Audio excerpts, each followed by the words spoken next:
Hello दोस्तों, हमारे channel में आप सभी का स्वागत है। प्रणाम, नमस्कार, हैप्पी होली। आप सबको बहुत ही प्यारा गीत, होली गीत और ढेर सारी शुभकामनाएं आप सभी को। और प्यार भरा होली गीत, बहुत ही प्यारा गीत है। आप लोग ज़रूर सुने। और किसके बिना होली नहीं अच्छी लगती और किसके बिना कहाँ नहीं अच्छा लगता है, नैहर और सासुर। तो बहुत ही प्यारा गीत है, आप लोग ज़रूर सुनिएगा और कमेंट के माध्यम से ज़रूर बताइए कैसा लगा। और हमारे चैनल को सब्सक्राइब करें। फेसबुक पर देखते हैं तो फॉलो करें। आप लोग फॉलो नहीं करते हैं, प्लीज़ आप लोग फॉलो करें। और बहुत ही प्यारा गीत है। बिना रंगे फगुनेवा ना भावे, बिना रंगे फगुनेवा ना भावे, बिना रंगे फगुनेवा ना भावे, बिना रंगे फगुनेवा ना भावे।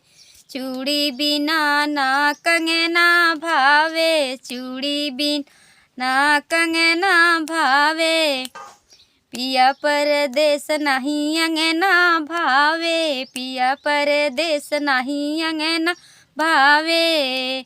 बिना लाले अचरवा ना भावे, बिना लाल अचरवा ना भावे, बिना रंग फगुनेवा ना भावे, बिना रंग फगुनेवा ना भावे, बिना रंग फगुनेवा ना भावे।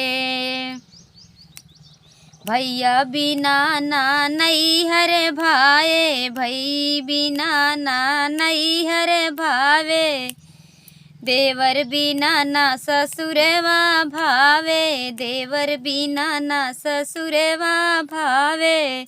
बिना प्रीत मिलनवा ना भावे, बिना प्रीत मिलनवा ना भावे, बिना रंग फगुनेवा ना भावे, बिना रंग फगुनेवा ना भावे, बिना रंग फगुनेवा ना भावे, बिना रंग फगुनेवा ना भावे, बिना रंग फगुनेवा ना भावे।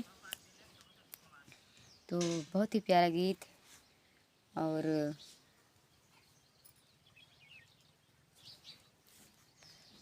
देवर लोग क्या कहते हैं? निकेला गेटी कुलिया तोहार भौजी, निकेला गेटी कुलिया तोहार भौजी, हो बिना निकेला गेटी कुलिया तोहार भौजी, निकेला गेटी कुलिया तोहार भौजी। बिना होली सोहै ना हमार भौजी, बिना होली बिना रंगे लगाए होली ना सो ही तोहार भौजी, निकेला गेटी कुलिया तोहार भौजी, हो बिन निकेला गेटी कुलिया तोहार भौजी, निकेला गेटी कुलिया तोहार भौजी।